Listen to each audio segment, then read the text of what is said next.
I'm Emily. And I'm Hannah. We are best friends and dietitians. We have a goal of challenging nutrition misinformation and fitness trends with an evidence-based approach. Each episode, we will dish up our thoughts about the latest facts on a popular health-related topic. We're the Up-Beet Dietitians.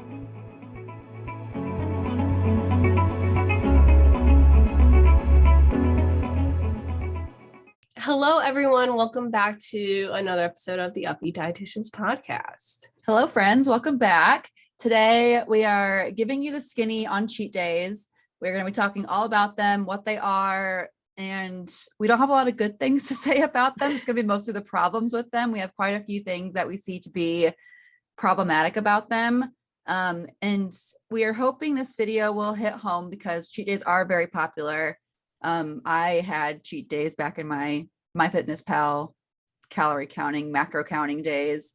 And when I was looking up like information for today's video, I got on TikTok and just typed in cheat days. And of course, there's tons of videos. Many of them have like millions of views.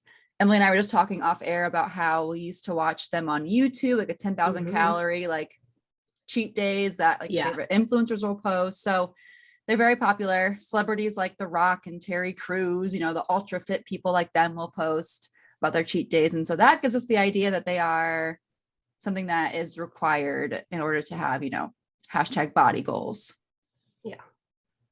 It's going to be, well, Hannah, we've been doing some reflection. I think we can end this episode with alternatives. We'll put a positive spin on it, on what you can do if you feel that you need a little bit more balance in your life and whatnot.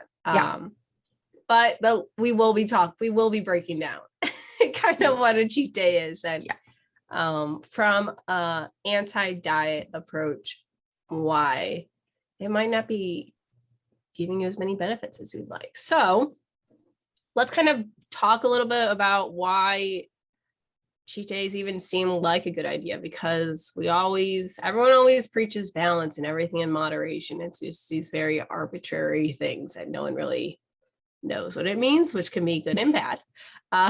So from a cheat day's perspective, it allows you this flexibility in kind of your dietary regimen where you're able to take a break from being quote unquote disciplined and allow yourself to eat some fun foods. But kind of what exactly do we think from a dietitian standpoint? And the big question is, do cheat days fit into an intuitive eating lifestyle? So let's start it off with what is a cheat day / what is even a cheat meal? Because that's something as well where someone might not even just have a cheat day, it might just be a cheat meal. And this is when essentially you can eat any indulgent foods that aren't typically part of your diet. And from a cheat day standpoint, it's a day with no rules where you can eat whatever you want, including those quote unquote bad foods that you're supposed to be avoiding. Right off the bat, first issue is perpetuating that good versus bad food mentality, that these are foods that we shouldn't be eating. But on this one day or this one meal, we can kind of indulge. So as we've been preaching, food does not have a moral value. We need to kind of step up. It's just food. It's just food. Every food has different types of benefits to it. And if we continue to have that mindset around food, where these are foods that we can only eat on this day, we start to view them a little bit more differently. And we also don't want to start to feel any guilt after eating them, or it's okay, it's on my cheat day, I ate these foods. Can really affect our relationship with food in the long run, which we want to avoid. We want to have a good relationship with food. Yeah, I feel like we've talked about good food, bad food mentality a million times on here, but that is, I think, one of the glaringly obvious things about cheat days is it's good foods on not cheat days, bad foods on cheat days. And it's just it's not that easy to define a food as good or bad. Your bad food may not be the same as not that I have bad foods. I'm a intuitive eating dietitian, but someone else's bad foods. Yeah. So it's just not a good way to label food, because like Emily said, there is so much more than just even nutrition when it comes to our food choices. Yeah. Oh yeah. Yeah. So that's problem number one. Problem number 2 is that cheat days are essentially just planned binges.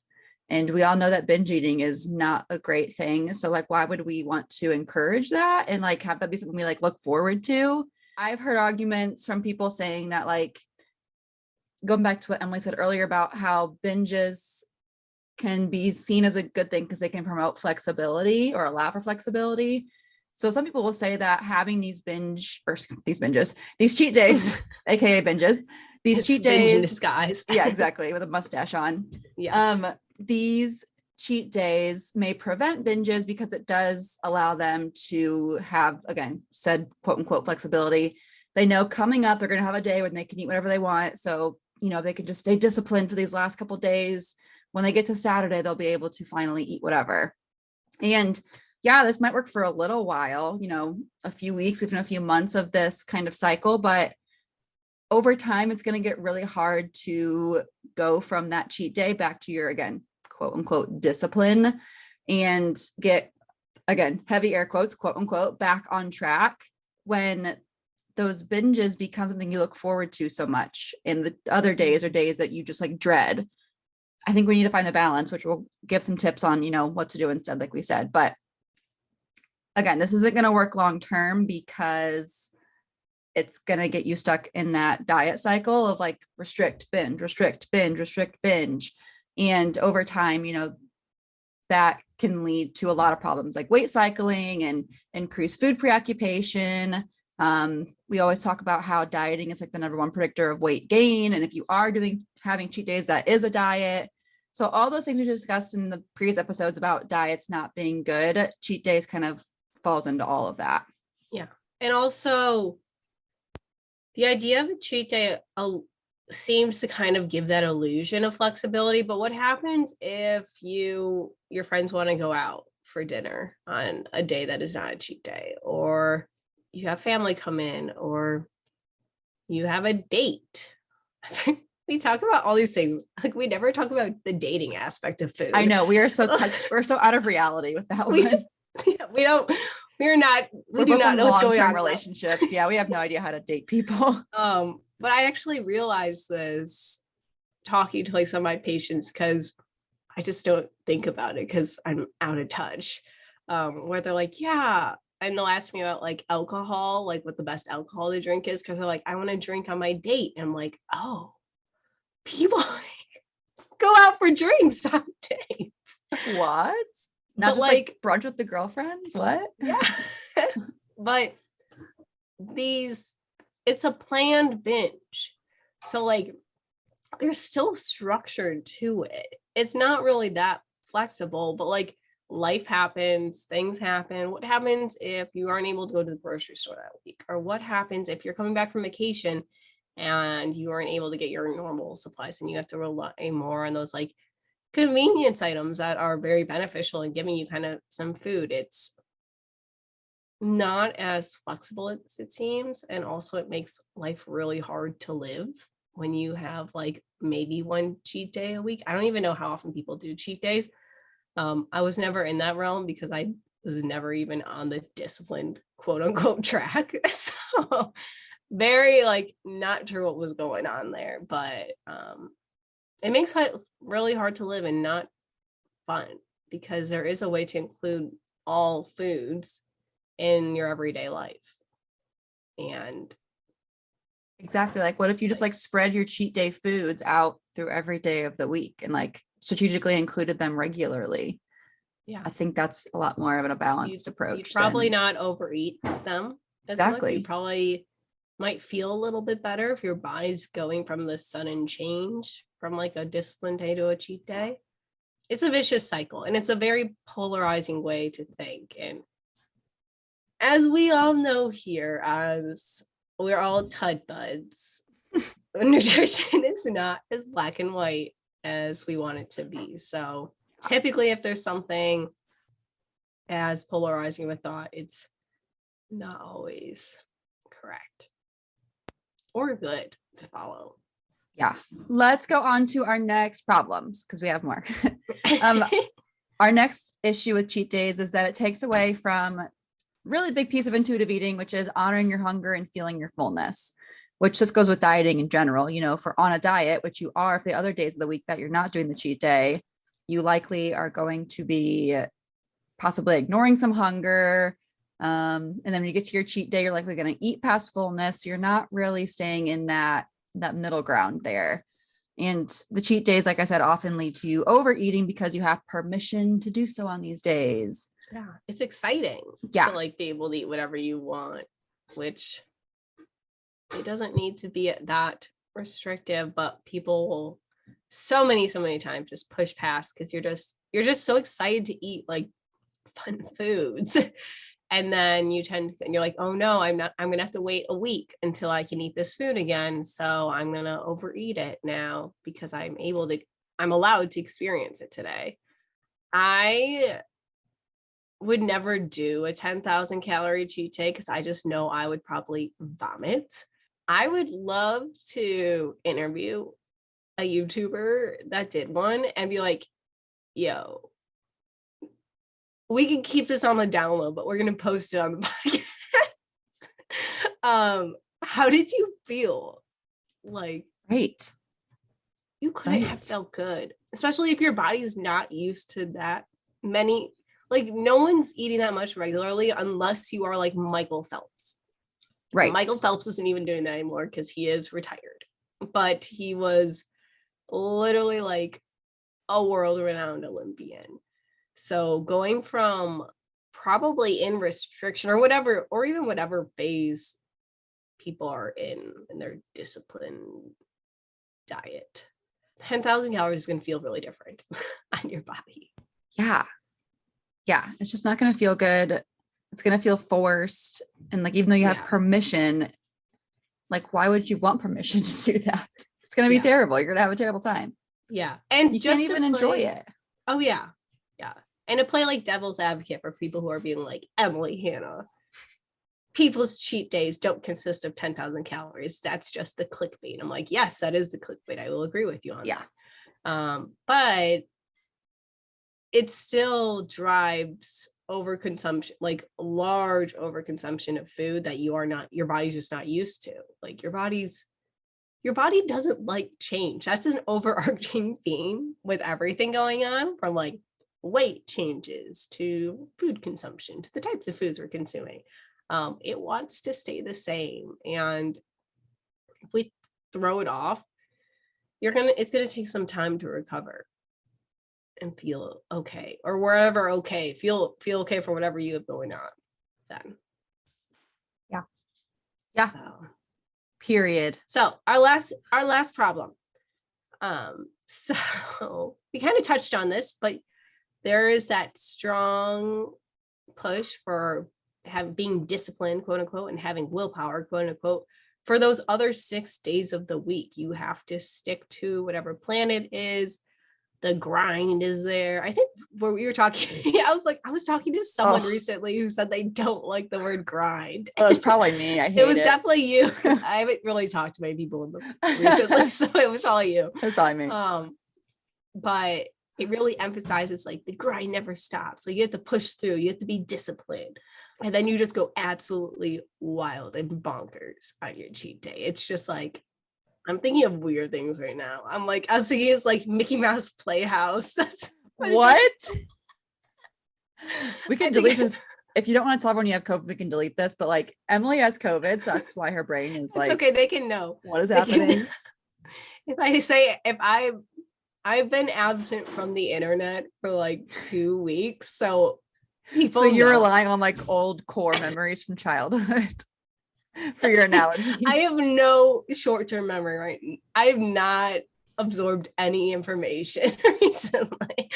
I have to go really far back. But yeah, it's just a while. Maybe Funhouse. Maybe that's what I'm thinking of. Like the Carnival Funhouse. That's what your cheat day. It's just crazy. Because you're being so strict with yourself on those other 6 days, where it doesn't need to be that way. It does not need to be that way. If you need to hear this, you don't need to do cheat days or cheat meals. You don't need that. You don't have to label it as that. You can allow all foods And for all those other people that say, well, you're telling me to eat donuts for every meal. No, we are not. No, you would not feel good. You We get want you to. You have permission to do that, but you would Yeah, you feel like absolutely actual could. trash. Yeah. Which I assume you want to feel semi okay in life, but like that is an assumption that I will not make because life is hard. That's true. If you want to feel crummy, I guess that's your choice to do so. Yeah, you can do whatever you want. Well, I guess it's a good segue into what we think you should do instead. So, Yes. speaking to the willpower point, in intuitive eating, like willpower isn't a thing. Like there doesn't need to be willpower when it comes to eating because willpower creates the like assumption that you're doing something that is terrible, that you have to like push through and have, this motivation to do it. But like eating should be a joyful experience. You don't need willpower, and consistency is going to get you a lot further. So honoring that hunger, feeling that fullness, including these desserts, if that's your quote unquote bad food, on a regular basis, that way you don't overeat them. That's going to get you a lot further than willpower is, because willpower comes and goes. You've likely never felt motivated for longer than a couple days on anything. Yeah. And it's like Hannah said, food is supposed to be fun. Like eating is not, yes, food is fuel, but also it's so much more than that. It's social events, it's bonding, it's enjoying, like you have to eat. That is like, you have to eat. It's, you don't get away around this. So may as well have a good time. Well, there are so little things we can control in this world. Food is kind of one of them. We have some control of what we eat. I say that lightly, but allowing yourself to eat a piece of chocolate every day is not only going to take that food off of the pedestal you have in your head, but you're not going to overeat as much. You're able to enjoy that fun food every day. Whereas like maybe you hold off and then you end up eating like an entire Portillo's chocolate cake on your cheat day. That sounds so good. I love Portillo's chocolate That's so cake. good. And like, you're not a bad person if you eat chocolate, and you're not a good person if you just eat broccoli. So like, you're not being bad if you do have that chocolate cake or whatever else. Yeah.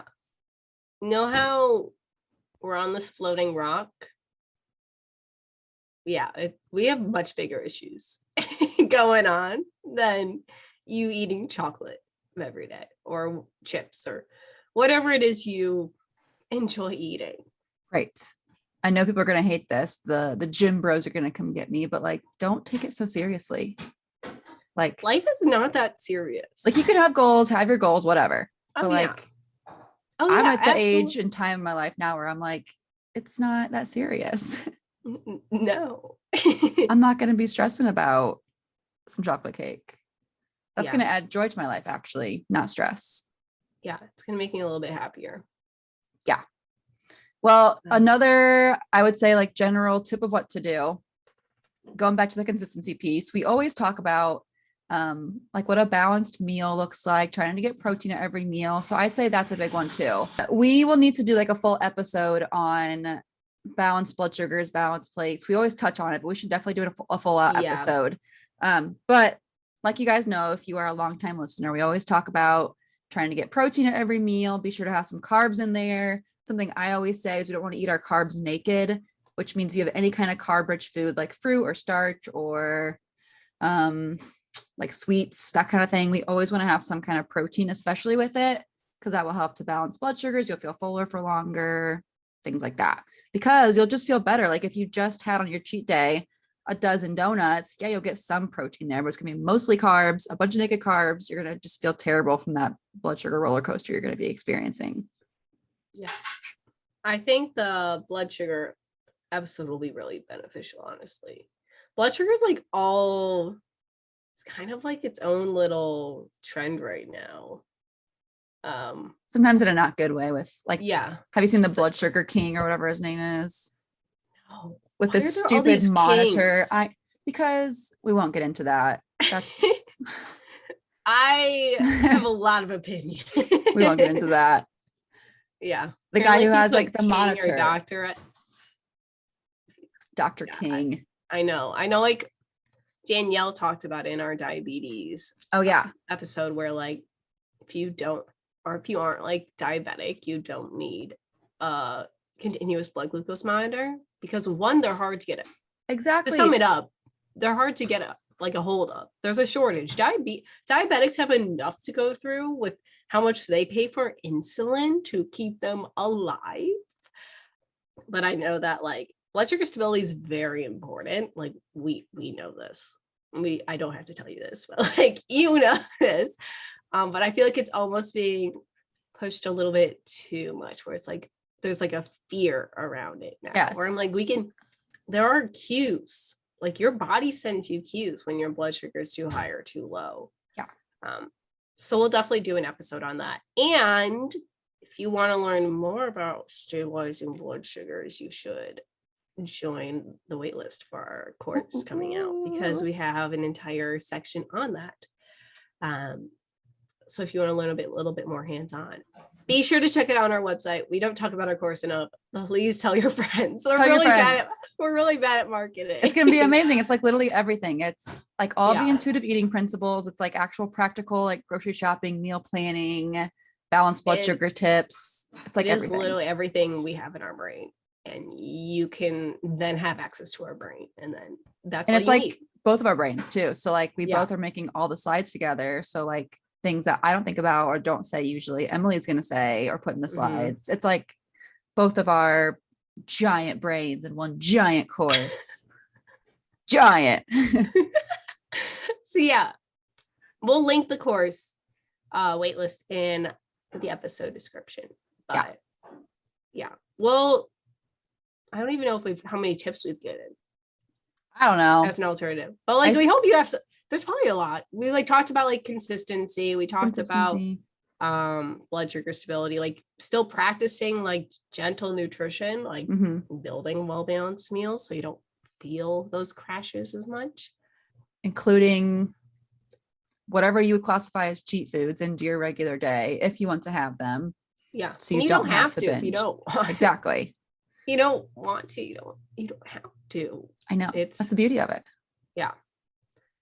So yeah, final thoughts with cheat days and cheat meals. So if you have to cheat on your diet, is probably not a diet you should be doing. And it's probably also not going to be sustainable. Cheat days also really perpetuate an unhealthy relationship with food, which we are not a fan of. That's kind of like one of our biggest passions in life, I guess. I also hate the word passion. Passion and grind make me want to like. You don't like the word passion? No, it gives me grind vibes. But I don't know what else when to people use. Say I'm like passionate about. I know. I think it can be used well, and like I obviously have passions of my own. I'm very passionate about a lot of things, but I just like the word passion gets overused. I actually remember like in college at Purdue. Oh yeah. Okay, you were in that class. Of course you were. We had like all our classes together. They always said like, don't use the word passionate in like cover letters or interviews because it's so overused. As I use passionate all the time in interviews. Well, not the applications. Yeah. I have the source on my side then. Yeah. Anyway, that doesn't matter. I just have a lot of thoughts around passionate grinds. I'll think of another word. Hold on. Passionate grind would be a good band name. It would be. I don't know what their vibe would be. Like an R&B, like 2000s. Oh yeah. Yeah. Let's bring back 2000s music. It's a song that oh gosh, what's her name? Mary J. Blige would write. Oh yeah. Passionate grind. Okay. Anyway, yes. Well, anyway, we're just really excited. We get really excited talking about your relationship with food, and we want to help you have a better relationship with food. And the biggest thing is cheat days often lead to that restricting binge cycle because they are binges in disguise. We've got a little something up our sleeve for our bonus question today. Yeah. We had an old guest pop back on so graciously because if you remember back in the collagen episode, what episode number was that? Hold please. 63. Oh, there we go. So episode 63, we talked about collagen for about half the episode, and the other half of the episode we talked about is fish meat and various other controversial questions. So our friend Emily, who we had back on in the day, who was a veterinarian,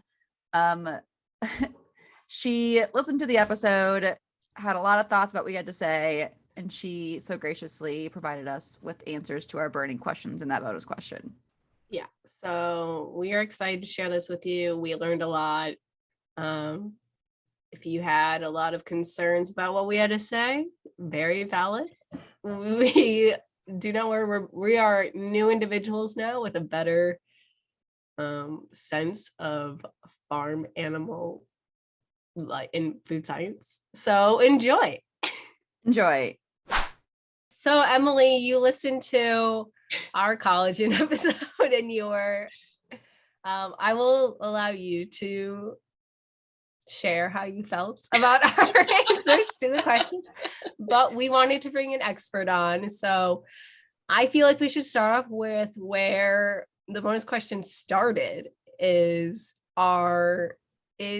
fish meat? I feel like we should just start off there because that's where kind of from there on out we kind of spiraled, but let's That's start valid. the source. I honestly feel like that part was mostly fine. It just kind of went off the rails after that. It went on for like 20 minutes. Because I agreed, I think, with where you guys ended up. Because yes, I agree that a lot of people don't consider fish to be meat, because exactly what you said, like people saying they are a vegetarian, but then they eat meat, and like pescatarians and all of that. But like at the heart of it, like fish is meat. Meat is muscle. Meat is myofiber. So like any living animal that has muscle and you eat that, that is meat. So fish is meat, but as a culture, we sometimes just decided that it isn't. And I honestly couldn't tell you why that happened, but yeah, it definitely is. It definitely gives you protein, and it definitely is meat at the heart of it. But then you started asking other yes. things. Please segue, yes. Yeah. Okay, you asked if eggs are meat. I don't Well, 100% know where you guys ended up with that, but eggs aren't meat. I had asked, and then Emily like went on this other topic about whatever else. And I was like, no, Emily, I asked you a question. Are eggs meat? I think we said eggs were meat because of like the food categories, because it's not dairy. That was our argument. Yeah, it's either dairy or it's meat. That's it. Yeah, so other categories exist. So dairy is any product that either is milk or is derived from milk. So eggs are not milk, and eggs are not derived from milk. So eggs are not dairy. Though I agree again that like a lot of grocery stores put it as dairy. And again, that's just like a cultural thing, I think, because like you could call it an animal product, but that just doesn't sound as good. But yeah, not dairy. They're also not meat though, because see, again, meat is animal muscle. Technically, okay, like even our muscle, like my arm is meat, technically. Right. I wouldn't eat it though. But so eggs are not meat either. Eggs are protein. You could call them an animal product, but you would be wrong to call it meat, and you'd be wrong to call it dairy. And I did want to just clarify one thing, because I think Hannah, it was you at one point, you started asking about like pro-life chickens and like, but like, yes. Do you realize that like the eggs that we eat are not fertilized? Right. Yes. Okay. Yes. I just want to like that. Absolutely. Egg will Yes. never become a chicken. It couldn't become a chicken if it wanted to. I'm very glad you clarified, but yes. Yeah. Thankfully, okay. I did have that knowledge somewhere in my brain. Yes. So no one thinks that like we're eating, because I feel like that's the whole, like, I understand if people don't want to eat eggs because they don't want to eat any animal products at all, but like eating an egg isn't murdering anyone. That egg will never be alive. It will never turn into anything. It will just rot away. So that's so good. Yeah. We tried to steer clear from going too much into like a no, we don't have to like a debate on that one. Eggs, but yes, but I just want to say like they aren't fertilized, the ones that we eat. I'm trying to think of like, you mentioned like they'd be an animal product, which I totally agree on. I'm trying to think like what other animal products we eat that aren't meat, dairy, or eggs. I think that's really it, at least in our honey general would be culture. one. Oh, honey is a good one. And then there's animal products that we don't eat. So Right. like wool and like fiber, things like that. Okay. But yeah, I think the issue is like most animal products are dairy because most animal products are milk based. So it's like milk, butter, which comes from milk, cheese, which comes from milk, yogurt, which comes from milk, like everything is milk. So I feel like rather than call it animal products, just so you can include eggs, they just call it dairy, even though it's Yeah. not. Okay. That's my assumption. I don't own a grocery store, but It makes a lot of sense for a marketing standpoint. yeah. Should we get into the really heavy hitter? Do chickens have hooves? We need to talk about. Okay. So I know that like one blog said that they have hooves, but they don't have hooves. Okay. So like a hoof is just like the horny covering of the third digit of a foot. And it's made of keratin. And technically, and this is kind of depending on who you ask. Like, I'm sure you'll find farmers who say that their chickens have hooves or talons or whatever, but like technically a chicken has feet, and then those feet have nails. And because it's like a wild animal, you could call them claws if you wanted to. You couldn't call them talons because they have to be a bird of prey to have talons. Like a bird or a predator bird. I'm sorry, I think I said that back. I don't know. They have to be a predator, and chickens are omnivores, but they don't like eat other birds. They only eat insects. So like I wouldn't call it talons. If someone did, I wouldn't fight them about it, but they're not hooves. So I could not call my toenails hooves or talons based on No. those descriptors. Okay. No. You a If bird, you really a predator. if you really wanted to call them claws, you probably could, because it's not really like a well-defined term. Like usually like a claw is basically just a nail, but on like a feral animal. So You know me. but Okay, yeah, this is so good. You don't have hooves. I don't. You don't have talons. I don't have hooves. Okay, I'm trying to think if there's anything else we What missed, about Emily. the only thing I want to ask about is the lamb versus sheep. Oh, okay. Yeah. question. Okay, so first, okay. A goat is a different animal than a sheep. Like I just want to make sure we know that. Right? Yeah. Our heads were all over the place. I think Okay. I think we know that. I Like think we know- two different barnyard animals, and we eat both of them. I mean, I've only ever eaten goat in the context of Mediterranean food and Indian food. So like if you don't eat those things, maybe you've never had goat. It basically just tastes like sheep, honestly, or lamb. But usually it's like so heavily spiced that I don't even know what protein I'm eating anyways. So but yeah, goat exists. We drink their milk and we eat their meat. And then sheep.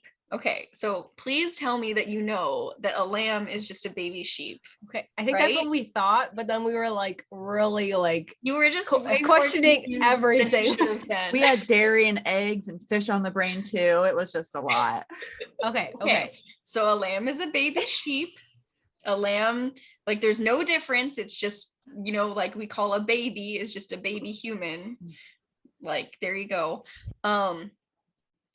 Technically, when you're talking about eating them, if you are like served meat and that meat is lamb, that comes from a sheep that is less than a year old.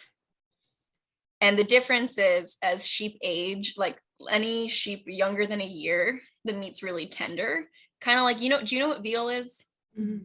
Okay, yeah. So lamb is veal. Like, I mean, it's the equivalent. It's a Right. young sheep. And then if they're older than 2 years, it's mutton, which you've maybe heard of like from Renaissance fairs or Mhm. like medieval Oh. set shows, like mutton. And it's just much tougher and much chewier and like generally not very good. It's not really common to find mutton, like because normally people don't want to buy that. They just want to eat lamb. And then technically, if you have a lamb or like a sheep that is between 1 and 2 years old, it's called hogget. But like not a lot of people outside of food scientists use that term, I don't think. Usually people just call that mutton too. But it's like kind of better than mutton, but worse than lamb. But yeah, no, like the naming convention, that's just purely like we have names for things to signify that like this is a young animal and the meat is tender and moist, just like veal for cows. Okay. That makes Okay. sense. Like chicken Okay, and makes chicks. sense. Yes. Yeah. And you mentioned like goat's milk. People drink goat's milk. Oh yeah. Okay. What you're saying about like dairy being specific to cows, like I get what you're saying, but like goat's milk is definitely dairy. Okay. Yeah. Like any milk is dairy. But I Okay. understand that like normally if I was like, I'm gonna go to the dairy section, I probably wouldn't buy goat's milk. But I think that's also like a cultural thing, because if you're in India, I think they drink a lot more goat's milk than us because cows are sacred. But I don't know that for sure. Like I'm just sort of reaching. I know about meat, not about cultural dairy habits. That makes Okay. sense. Okay. I feel like there's definitely at least one other thing. I like wrote notes down about the questions you guys were talking about. I love that. Oh, yes. Okay. So you got really hung up on like what type of meat is pork? Oh yes, is it red meat or Oh, not? yeah. Or is it like Yeah, okay. poultry, like its own category? Yes. Yeah, because I mean, I think you just confused yourselves because like pork is the category, you know, Oh my like gosh. Oh, like that's the cat. That's like saying Pork, like what poultry. Yes. Okay. I kind of like if you're trying to place it in red versus white meat, like I get that. But as far as like what type of meat is it, like pork is pork. Like pork is that is the name for the type of meat that comes from swine. But yeah, red meat versus white meat is actually like a very hard question to answer. So that's valid that it's confusing because it really depends on who you ask. Because technically, so the reason why some meat we clearly are like this is red meat is because it physically is red. Like meat, beef is red compared to poultry, which is white, just in appearance. And the reason for why that is because meat from a cow has more myoglobin in it, which is a certain type of protein that contains heme, which is another protein, and it contains more iron. And the heme and the iron give it a red color. But then it gets really complicated because like with a cow, it's really obvious, like there's so much myoglobin in there that it physically looks red. And in poultry, they have so little myoglobin that it physically looks white. But with pork, there's more myoglobin than chicken, but like, where is the cutoff and what is the barrier? And for a long time, pork was classified as red meat. And then because of, have you guys heard the studies where it's talking about how like red meat is worse for you than white meat? Mm-hmm. yeah. Maybe. Okay. Which that is also like very controversial. That depends on who you ask, but in general, like there were all of these studies that were like, oh my God, red meat's bad for you. Don't eat red meat. So then all the pork producers were like, oh heck, no one's going to buy our pork. So then there was a massive marketing campaign where they were like, it's pork, the other white meat. I was gonna say I've heard that. Yes. And literally that's just Wow. marketing. Like The drama. because pork does have more myoglobin than poultry, but does it matter? Probably not. So does it really matter what they market it as? No. Like at the end of the day, there's benefits to eating pork and downsides to eating pork just the same way as any meat, and nobody really knows if it's good or bad. But yeah, it really depends on who you ask. I'm not sure if there's actually an official statement from the USDA, but I was always taught in my like food science classes that red meat is any mammal, which would include pork and would include beef, deer, goat, lamb, like every mammal. And then white meat is non-mammals, which would be poultry and seafood for the most part. That like covers almost everything. But like it really does depend on who you ask. So that one's up for debate. That's so interesting. Also, you just like re-triggered so much of my food science knowledge with the myoglobin and heme. And I was like, I forgot this information was in there. And now I've never had to use it. I'm like picturing my food Right. science workbook right now. It's like, Yeah, that's all I can see in my head. I'm imagining the like diagram of like the pig. Yeah. It's like the different types, the areas. What was his name? Dr. Saviano. Is that who we had? Doesn't matter. Anyway. It definitely starts with an S, but yeah. Yeah. I got him and someone else, the two S old professors. Yeah. I love the pork drama. That is so The other funny to white me. meat. There's a lot of drama. There's drama about bacon. Basically, it's a lot of just one study will come out, and then the industry doesn't want their entire food to just be discarded. So they're like, how can we spin this? And it's hard to know what really is valid or isn't valid, because a lot of the studies, especially with red versus white meat, a lot of the studies find that like people who eat more red meat are less healthy, but they can't really prove, is it because they ate the red meat or is it because something else they weren't healthy to begin with? Because the people who aren't eating red meat, some like half of them are vegetarians, so like it's entirely different lifestyles to begin with, so the data's kind of garbage anyways. So I don't have an answer for that. That applies to like Okay. most of the world of nutrition. Yeah. Fair. What's actually real? We don't know. Yeah.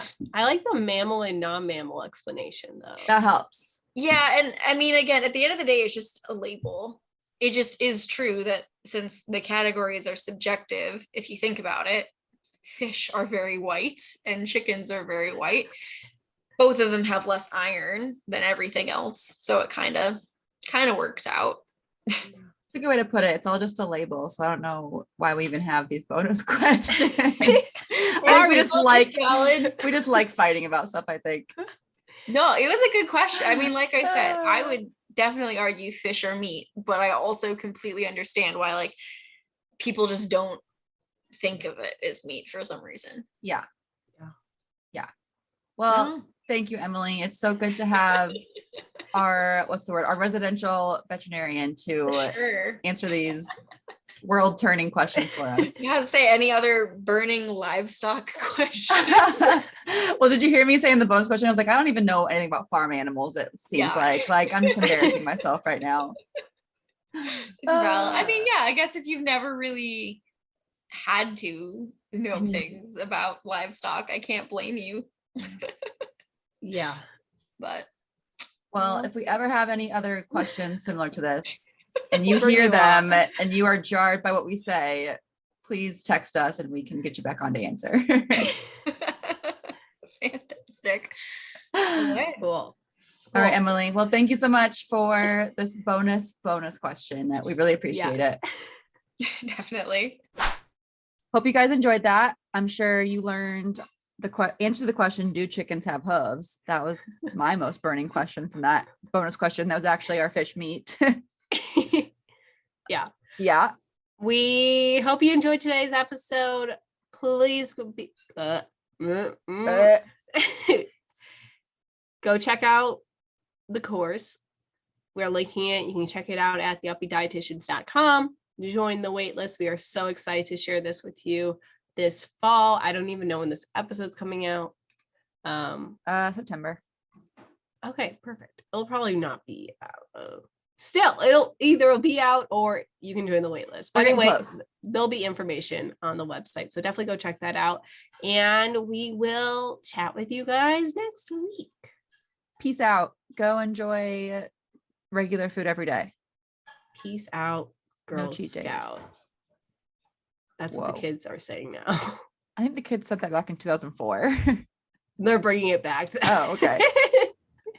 I've seen it come up a lot more. So Oh, really? I'm trying to keep myself up to date with what the youths are saying. We are really living in the 90s these days. I was looking at don't think I have- jeans online and like skinny jeans are not in. No, I'm kind of glad Me too. because like those were hard to get your calves around.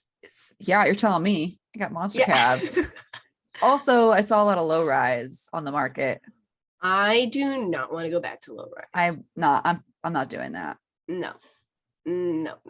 Maybe mid rise, but high rise till I die. Like up to my belly button or higher at least. Up to my sternum, please. Oh my gosh. If there's not a bony structure there, don't even think about it. How do we always do this? All Okay, episode over. We're done. All right. See you guys Have a next good week. rest of your day, guys. Thank you so much for tuning in on this episode of the Up-Beet Dietitians with your hosts Emily Krause and Hannah Thompson. We appreciate you all so much for continuing to support us. In order to support us and sustain the success of this podcast, please subscribe and leave a rating and review. If you'd like to provide us feedback for future episodes and guest stars, follow us on Instagram at the Up-Beet Dietitians. Lastly, you can show us support by providing a monthly donation using the link at the end of our bio. Once again, thank you so much for listening today, and stay tuned next Wednesday for a new episode. Until then, we hope you have a wonderful rest of your week.